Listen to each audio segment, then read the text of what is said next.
Mario não está orgulhoso que nos porta aqui a Cuba. Bota um grande exemplo para a nossa sociedade, um grande exemplo para a família e um grande exemplo e uma pessoa que está fortificar a história de Norte e de Calabás. E pensei, em nome do governo, que era do Nabo, e aprecio aqui a contribuição no país Aruba.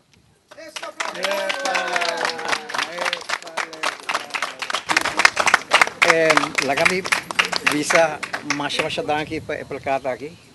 Nós somos nesse presidente que não está queda sentar solamente em oficina frio na dos cantores, pero nesse presidente sali tursi man visita o pueblo para aqui que está vivo no pueblo, toda necessidade não contigo tá algo que me tá querendo que gente lo apreciar sai na Aruba e sai tá visto.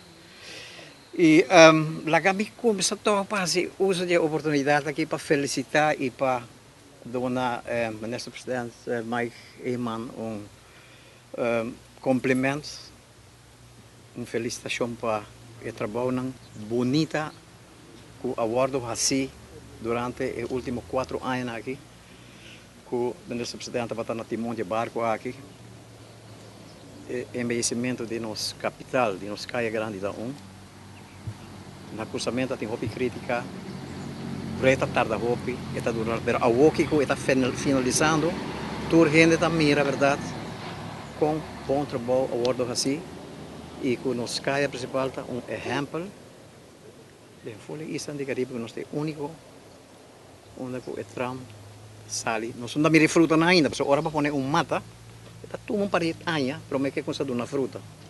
E de dois, iluminação do pueblo, tremendo.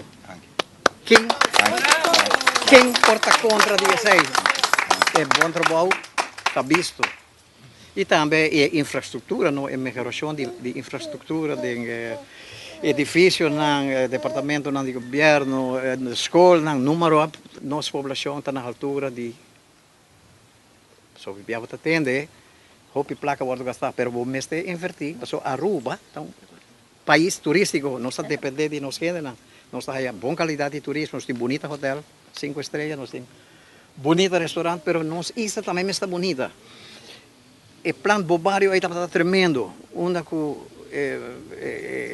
ênfase, atenção ao bordo do ban, fazer nosso lugar limpo, manter nosso lugar limpo, trabalho ao bordo assim para o governo, a nós como cidadãos temos que sorte para ter limpo.